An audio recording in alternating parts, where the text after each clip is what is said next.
여러분 안녕하십니까? 5월의 첫날 뉴스투데이 경남 시작하겠습니다. 오늘의 주요 뉴스입니다. 개항 120주년을 맞은 마산항은 일제 강제 개항이 아니라 대한제국이 스스로 개항했다는 역사 자료가 확인됐습니다. 진주 삼성교통 노동자의 철탑 농성은 해제됐지만 사태 해결을 위해선 시내버스 정책에 대한 논의가 필요하다는 지적입니다. 찬반이 대립하고 있는 경남 학생인권 조례안이 5월 임시회 처리를 앞두고 있습니다. 1차 심사를 맡은 교육위원 9명의 속내를 알아봤습니다. 함안 마리산고분군과 남문해고분군의 발굴조사 현장이 공개됐습니다. 아라가의 찬란했던 토기 문화를 엿볼 수 있는 유물이 출토됐습니다. 5월 1일, 오늘은 마산항이 개항한 지 꼬박 120년이 되는 날입니다. 마산항은 개항 이후 일제 수탈, 그리고 7, 80년대는 우리나라 수출과 부흥이라는 명암이 새겨져 있는데요. 이런 마산항이 일제 강제 개항이 아니라 대한제국이 스스로 개항했다는 역사 자료가 확인됐습니다. 장영 기자가 보도합니다. 1898년 대한제국 의정부 일기입니다. 마산포 개항 청리서를 보고받은 고종 황제는 성진, 군산, 마산, 3구 개항을 결정합니다.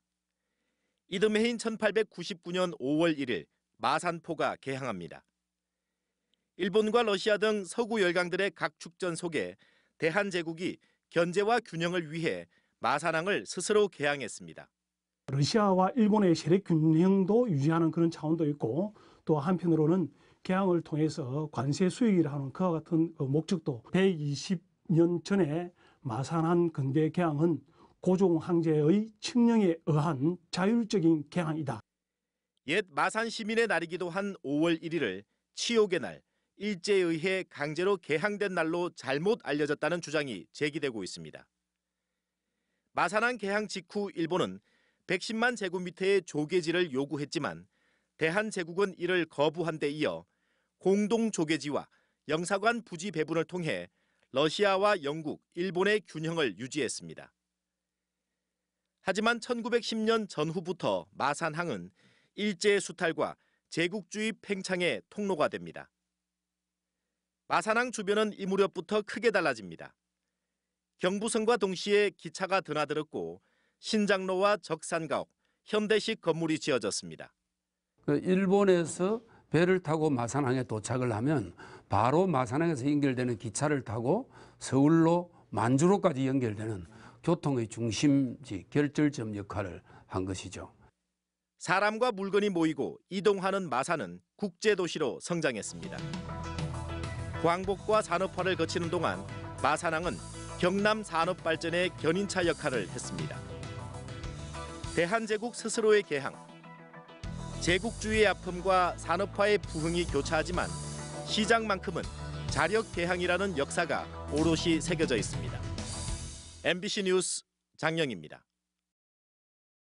마산항 개항 120주년을 맞아 MBC 경남은 오늘 저녁 마산항 현지에서 찾아가는 뉴스데스크를 진행합니다. 찾아가는 뉴스데스크를 통해 마산항 개항 120주년 기념식 소식과 개항 이후 마산항의 변화된 모습을 재조명합니다. 이 밖에도 120년 전 무역선이 오가던 항로가 어떻게 달라졌는지 살펴보고 창원시의 동부가 게이트 프로젝트를 소개합니다. 50여일을 이어온 삼성교통 노동자의 철탑 농성은 해제됐지만 삼성교통 문제는 여전히 안개 속입니다. 시민단체들은 이제 대화를 통해 삼성교통 사태를 매듭지어야 한다며 시내버스 정책 전반에 대한 논의 확대를 요구하고 있습니다. 서윤식 기자입니다. 철탑 고공 농성 53일, 단식 5일 만에 삼성교통 노동자 2명이 기상으로 내려왔습니다.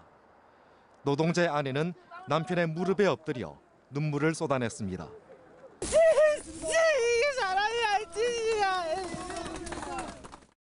삼성교통 노조가 버스 운행을 재개하고 철탑 농성도 해제했지만 진전된 논의는 없습니다. 때문에 진주시민행동은 진주시와 삼성교통이 조속히 대화 협상을 재개할 것을 촉구했습니다. 파업의 완전한 철회, 해제, 이것이 저는 충족되었다고 생각합니다. 충족되었기 때문에 시는 성실하게 대화를 해야 되지 않나 그렇게 생각합니다. 노사 민정이 함께하는 사회적 논의기구 방식도 대안이 될 수 있다고 주장했습니다. 아울러 진주시의회 시내버스 특위에는 시내버스 문제에 대안을 찾기 위한 토론회 개최를 요청했습니다. 대화 재개를 위해 관련 집회 중단도 선언했지만 아직까지 진주시의 공식 입장 표명은 없습니다. 완전한 파업 철회가 대화의 전제 조건인 겁니다. 삼성교통 사태를 계기로 시내버스 제도와 정책 전반을 살피고 대안을 찾자는 주장은 진주시와 삼성교통 노조의 갈등에 발이 묶여 있습니다. 올 하반기로 예정된 시내버스 노선 개편 추진 또한 지지부진합니다. 철탑 농성 해제라는 새 국면이 삼성교통 사태를 추스리고 시내버스 정책 전반에 대한 진주시의 논의 확대로 이어질 수 있을지 시민들의 관심이 쏠리고 있습니다. MBC 뉴스 서윤식입니다.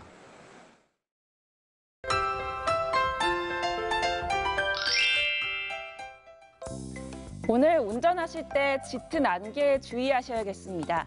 진주와 함안 등 경남 내륙을 중심으로 가시거리가 200m 미만으로 짧은데요. 안개 등을 켜시고 안전운전 하시길 바랍니다. 한편 오늘 경남 지역에 오후 한때 빗방울이 떨어지는 곳이 있겠습니다. 오늘 아침과 낮의 기온차가 10도 이상 나서 큰 일교차에 유의하셔야겠습니다. 낮에는 평년 기온을 웃돌면서 포근하지만 아침에는 다소 서늘하겠는데요. 창원의 아침 최저 기온 13도, 진주는 12도를 보이고요. 낮에는 창원 22도, 진주 24도까지 올라 어제보다 2도가량 높겠습니다. 위성 영상 보시면 오늘 구름 많은 날씨를 보이겠습니다. 대기 불안정으로 인해 오후 한때 빗방울이 떨어지는 곳이 있겠습니다. 오늘 대부분 지역이 일교차가 10도 이상 납니다. 아침 기온 보시면 밀양 13도, 함안 12도에서 시작하는데요. 낮에는 밀양 24도, 양산 24도, 창원 22도 등 대체로 21도에서 24도 분포를 보이며 포근하겠습니다. 서부 지역입니다. 거창 11도, 산청 12도에서 시작합니다. 낮에는 거창 23도, 합천 24도까지 오르겠습니다. 바다의 물결은 최고 2m까지 일겠습니다. 여기에 동해남부 해상에는 안개가 끼는 곳이 있겠습니다. 큰 일교차는 경남 내륙 지역을 중심으로 모레까지 이어질 것으로 보입니다. 일교차에 대비해서 옷차림 준비해 주시길 바랍니다. 날씨 정보였습니다. 국회 패스트트랙 처리 과정의 극심한 대치 상황을 지켜본 경남 도의원들은 남일이 아니라며 좌불안석입니다. 찬반이 대립하고 있는 경남 학생 인권 조례안을 5월 임시회에서 처리해야 하기 때문인데 1차 심사를 하게 될 교육위원 9명의 속내를 박종훈 기자가 알아봤습니다. 도민의 이목이 쏠린 경남 학생 인권 조례안을 어떻게 다뤄야 할까? 더불어민주당이 도의회 원내대표단과 교육위원들을 소집해 논의에 들어갔습니다. 어떻게 좀 이 사안을 심사를 하고 좀 이렇게 다룰 것인지 우리 당의 입장들을 좀 이렇게 논의를 하고. 학생 인권 조례안은 교육위원회의 심사를 거쳐 본회의에서 다시 한번 전체 도의원 의결 절차를 거칩니다. 따라서 1차 관문격인 교육위원 9명의 의중이 어떻게 갈릴지 관심이 집중되고 있습니다. MBC와의 인터뷰에서 학생 인권 조례 제정에 찬성 입장을 밝힌 교육위원은 더불어민주당 김경수, 송순호 의원입니다. 우리 학생들의 최소한의 인권을 위해서 저는 당연히 그 조례가 제정돼야 된다고 생각합니다. 반대로 조례 제정에 반대하거나 부정적인 의사를 밝힌 교육위원은 자유한국당 조영재, 박삼동, 이병희 3명 전원에다 무소속 강철우 의원이 포함됩니다. 저는 우리 학생의 인권이 예를 들어서 좀 부족해서 그래서 이제 필요하다. 거기에는 제가 동의하기가 좀 힘든다는 그런. 아직은 입장 표명을 미룬 교육위원은 더불어민주당 표병호, 원성일, 장규석 의원 3명입니다. 현재로선 학생인권조례 제정에 찬성 2, 반대 4, 유보 3으로 3명의 유보 의견이 어디로 가느냐에 따라 교육위 통과 여부가 결정됩니다. 학생인권조례 제정을 위한 여야 간의 합의 가능성은 현실적으로 불가능에 가깝습니다. 그래도 한 가지 가능성이 있다면 내용이 아니라 다음 회기로 심사를 보류하자는 정도인데 5월 임시회에서 어떻게든 결론을 내자는 의견이 많아 이 역시 어려운 선택입니다. 도의원들은 하나같이 아이들의 미래를 위해 교육을 정치 논리로 정치 이념화해서는 안 된다고 말하고 있습니다. 학생인권 조례안 처리 과정에서 토론하고 타협하는 성숙한 의회 문화를 보여줄 수 있을지 기대와 우려가 교차하고 있습니다. MBC 뉴스 박종웅입니다. 지난달 초 본격 발굴 조사에 들어갔던 함안 마리산 고분군과 남문해 고분군의 발굴 조사 현장이 공개됐습니다. 특히 이번 조사에선 이 두 고분군의 연관성을 입증할 수 있는 자료가 나와 학계의 관심을 받고 있습니다. 서창우 기자입니다. 함안 마리산 고분군 1호분과 2호분 사이에 자리한 45분. 목광묘 주변으로 흙을 쌓아 올린 흔적, 즉 봉토가 모습을 드러냅니다. 높게 쌓을수록 당시 왕권의 힘이 세다는 걸 의미하는데 이번 발굴 조사에서 목광묘 봉토분이 최초로 발견됐습니다. 고청 고분 내에서 밀봉토와 봉문토가 확인되고 있는 상황을 봤을 때는 목광묘 단계에서부터 고청 고분이 조성되었고 마리에서 처음으로 확인된 예가 되겠습니다. 목광묘에서 출토된 굽다리 접시와 그릇 받침은 아라가야의 찬란했던 토기 문화를 그대로 보여줍니다. 일본 지배층과 교류의 흔적을 엿볼 수 있는 유물도 세상 밖으로 나왔습니다. 일본 나라연 당산 유적 출토품과 거의 흡사한 아라가야 양식의 토기가 출토된 겁니다. 아라가야 최고 지배층의 묘역인 굴식 돌박 무덤입니다. 남문해 고분군에서 발견된 이 무덤은 인근 마리산 고분군의 왕묘역이 고스란히 이곳으로 이동했다는 걸 보여줍니다. 아라가야 왕족이 마리산 고분군에서 남문해 고분군으로 이동한 흔적이 남문해 고분군에서 확인이 되었습니다. 이는 중요한 발굴 성과들은 마리산 고분군 세계유산 등재에 베일에 가려져 있던 고대 왕국 아라가야가 서서히 모습을 드러내면서 유네스코 세계유산 등재에도 한 걸음씩 다가서고 있습니다. MBC 뉴스 서창우입니다. 매년 5월 1일마다 편의점과 카페를 돌며 노동권 향상 캠페인을 펼치는 청년 단체가 있습니다. 전국 최초의 세대별 노동조합 청년 유니온인데요. 오늘 소수견은 노동절을 맞아 경남 청년 유니온 활동가들의 그 목소리를 담았습니다.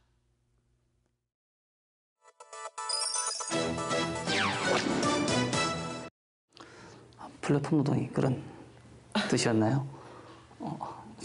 제가 혼자 다르게 알고 있었네요. 어떤 거요? 저는 거쳐가는 노동이라 생각해요. 게임 노동이 뭐 대리운전이라던가 택시라던가 카풀 이런 거 있잖아요. 카풀도 논란이 많지만 그런 식으로 내가 이제 그냥 나의 노동을 플랫폼을 통해서 올리면 이게 계속 뭔가 개인 간의 개인의 거래가 되는 형태라던가 이런 것들 있잖아요. 그런 거였어요. 알겠습니다. 네, 설명해 주셔서 감사합니다.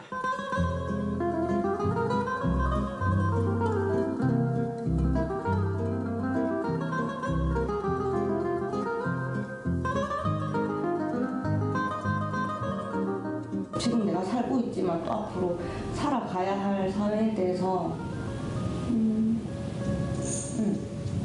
그것의 주인이 될 사람들이 청년이라고 생각해요. 경남 청년 유니온이 창원공단의 청년 노동자 근무 실태를 조사해봤더니 예상보다 더 열악했습니다.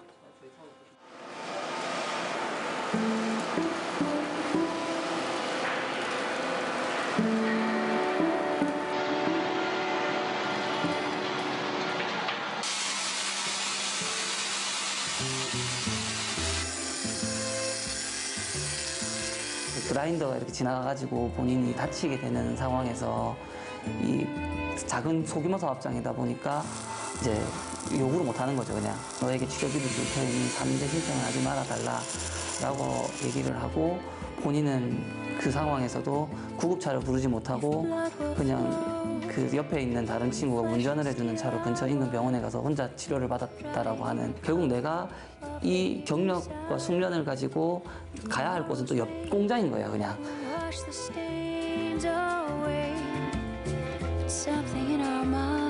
요즘 이렇게 청년들 같은 경우에는 뭔가 어디에 소속되기 싫어한다 이런 게 마치 좀 성향인 것처럼 되게 평가가 많이 되잖아요. 근데 사실은 왜 그런가라고 하는 그 결국은 이제 원인이 뭔가를 들여다봐야 되는데, 자신의 뭔가 가치관이라던가 자신의 삶의 방식을 존중받는 것에 대한 욕구가 되게 강한데, 지금의 우리가 일반적으로 가지고 있는 조직 문화 같은 경우에는 그런 것들을 담아낼 수 없는 형태가 되게 많잖아요. 사회가 정한 기준과 룰이 좀 87년 그 시스템에 아직은 좀 멈춰있지 않나라는 생각도 드는 것 같아요. 그러다 보니까 뭐 시민사회계도 다 기성세대들이 좀 많이 하고 있고, 또 뭐 정치 권력도 기성세대들이 많이 가지고 있고,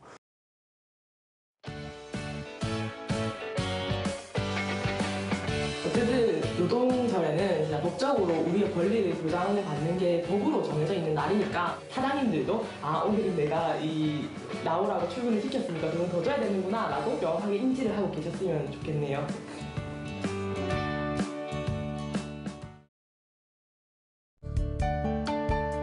남부내륙철도 거창 역사유치 추진위원회 발대식이 오늘 오후 거창군청에서 열립니다.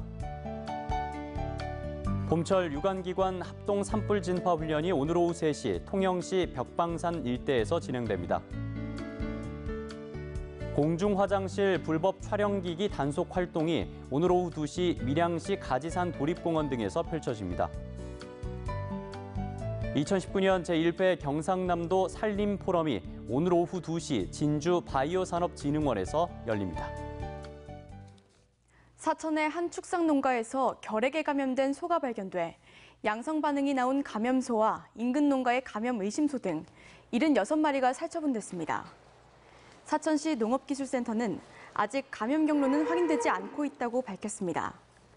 지난해 경남에서 결핵 양성 반응을 보인 소는 414마리며 소 결핵은 바이러스가 아닌 소의 분비물 등을 통해 전파됩니다. 경상남도는 오늘부터 한 달 동안 한유구와 젖소, 염소 37만여 마리를 대상으로 구제역 접종을 합니다. 소 50마리 미만의 소규모 농가는 공수의사 등을 통해 접종을 하고 전업 규모의 농가는 자체 접종을 원칙으로 하되 고령 농가 등은 접종을 지원합니다. 또 염소 사육 농가는 올해 경상남도 자체 신규 사업으로 편성해 백신 접종과 포획에 필요한 비용을 지원합니다.